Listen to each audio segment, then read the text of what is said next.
let's proceed po sa ating sheet options. Okay? Ito po yung aking sinasabi. If you want to insert po ng another, ito po yung ating mga sheet options. So, pag nag-right click po tayo, okay, so let's say nasa 2, ayan, pwede tayo mag-insert po ng another worksheet. If you want to delete it, rename the worksheet, meron tayong move or copy. Ito yung sinasabi ko kanina, na instead of selecting all the yung buong worksheet po natin, worksheet po natin, and then try to copy and paste, why not utilizing this move or copy na lang po? Later on, siguro ipapakita ko sa inyo. And then view code, we also have this protect sheet, which is also available po sa ating home ribbon tab, and then format, protect. So what else do we have here? Tab color, kung gusto nating palitan ng tab natin, kung gusto nating i-hide. So actually, sige, isa-isa na lang po natin. For insert, delete, and rename, this is very self-explanatory po. Kaya nyo na po yan for sure.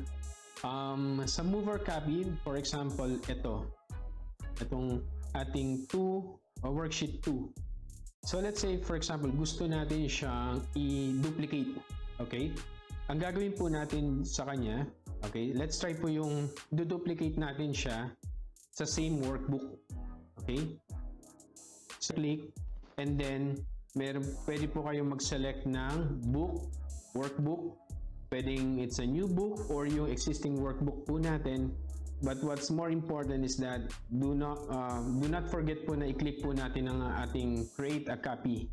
Because kapag hindi po natin click po yung create a copy, what happens is that yung buong worksheet po natin, let's say click nyo po new book, yung worksheet na sa case po natin is worksheet 2 po natin, hindi nyo click yung create a copy, what will happen is that mamumove po siya dun sa another workbook, which is hindi naman po natin kailangan gawin yun. So there's another way of moving or move a copy.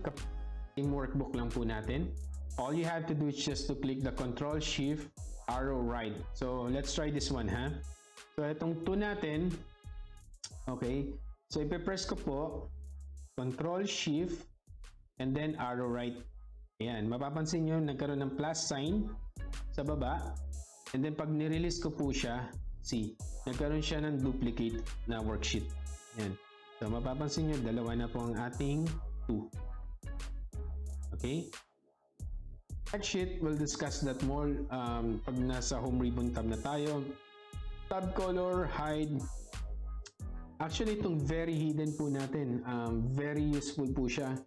I'm not really sure kung aware na po kayo sa very hidden. Okay? So, gagawin po natin, ha? Okay. Ang nangyari po sa kanya is naka-hide na po siya. Right? Hindi na po siya natin nakikita unless i-unhide po natin siya. Ayan. So, makikita natin na lumabas na po uli siya. Okay?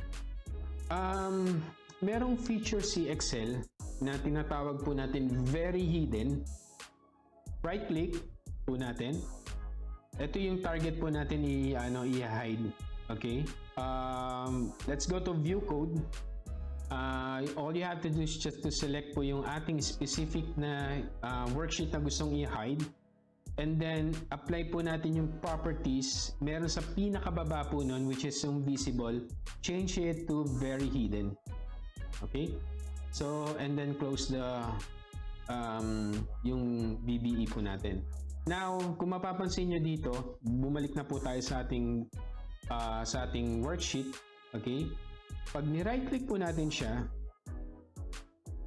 wala na po tayo naka-hide na worksheet ngayon. Okay? So, it means na only yung mismong gumawa po nung report, nung Excel file, ang nakakaalam na meron pa siya naka-hide. Okay? So, usually, ginagawa po yan pagka merong mga sensitive information na hindi mo gustong i-divulge siya ibang mga users, and then gusto mo siyang naka-hide lang po. So kunyari sa payroll may mga ano doon, mga salary po doon na gusto mo itago, pero you need to use that information sa report mo, sa ibang worksheets mo, and you need to refer to that.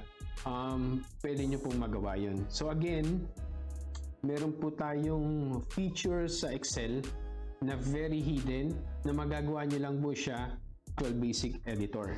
Okay? So I'll try to put it back to visible. Okay? Yan. So, yan. Hidden. I-click ko lang for hidden. And then ngayon, babalik ako sa Excel. And then now, you can see na meron na akong unhide. Meron akong hidden worksheet.